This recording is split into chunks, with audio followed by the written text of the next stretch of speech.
پھر ایک روایت میں آتا ہے، حضرت ابو امامہ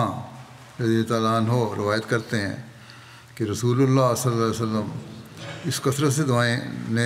سے دعائیں کی کہ ہم کو ان میں سے کچھ بھی یاد نہ رہا. اس میں بیٹھے ہوں گے، دعائیں سکھا رہے ہوں گے، بہت ساری دعائیں کی. چنانچہ ہم نے رسول اللہ صلی اللہ علیہ وسلم کی خدمت میں عرض کیا، اتنی زیادہ دعائیں تھیں کہ ہمیں یاد نہیں رہا. کہتے ہیں ہم نے رسول اللہ صلی اللہ علیہ وسلم سے عرض کیا کہ یا رسول اللہ، آپ نے بہت سی دعائیں کی ہیں مگر ہم کو تو ان دعاؤں میں سے کچھ بھی یاد نہیں رہا. اس پر رسول اللہ صلی اللہ علیہ وسلم نے فرمایا، کیا میں تم لوگوں کو ایک ایسی دعا نہ بتا دوں جو ان سب دعاؤں کی جامع دعا ہے؟ سنیں غور سے کیا فرمایا. آن صلی اللہ علیہ وسلم نے فرمایا کہ تم لوگ یہ دعا کیا کرو کہ اے اللہ، ہم تجھ سے اس خیر کے طالب ہیں جس خیر کے طالب تیرے نبی محمد صلی اللہ علیہ وسلم تھے، اور ہم ہر اس شر سے تیری پناہ میں آتے ہیں جس سے تیرے نبی محمد صلی اللہ علیہ وسلم نے تجھ سے پناہ طلب کی تھی،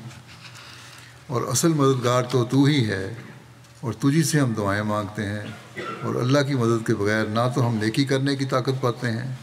اور نہ ہی شیطان کے حملوں سے بچنے کی قوت. بس اگر ہم یہ دعا کریں گے تو جہاں حضرت صلی اللہ علیہ وسلم کی محبت ہمارے دلوں میں پیدا ہوگی،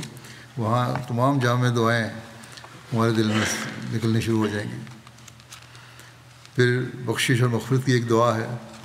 حضرت ابو موسیٰ اشعری رضی اللہ عنہ کے بیٹے نے اپنے والد سے روایت کرتے ہیں کہ نبی صلی اللہ علیہ وسلم یہ دعا کیا کرتے تھے کہ اے میرے رب، میری خطائیں، میری جہالتیں، میری تمام معاملات میں زیادتیاں جو تو مجھ سے زیادہ جانتا ہے مجھے بخش دے. اے میرے اللہ، اب یہاں صلی اللہ علیہ وسلم یہ دعا کر رہے ہیں جن کے میں یہ برائیاں کا ہم تصور بھی نہیں کر سکتے ان باتوں کو، کہ نیکیاں ہی نیکیاں تھیں، لیکن کس لیے؟ امت کے لیے، امت کو سکھانے کے لیے فرما رہے ہیں کہ اے میرے اللہ، مجھے میری خطائیں، میری آمدن کی گئی غلطیاں، جہالت اور سنجیدگی سے ہونے والی میری غلطیاں مجھے معاف فرما دے، اور یہ سب میری طرف سے ہوئی ہوں. اے اللہ، مجھے میرے وہ گناہ بخش دے جو میں پہلے کر چکا ہوں اور مجھ سے بعد میں سرزد ہوئے ہیں، اور جو میں چھپ کر چکا ہوں اور جو میں اعلانیہ کر چکا ہوں. مقدم و مؤخر تو ہی ہے، اور تو ہر ایک چیز پر قدرت رکھنے والا ہے.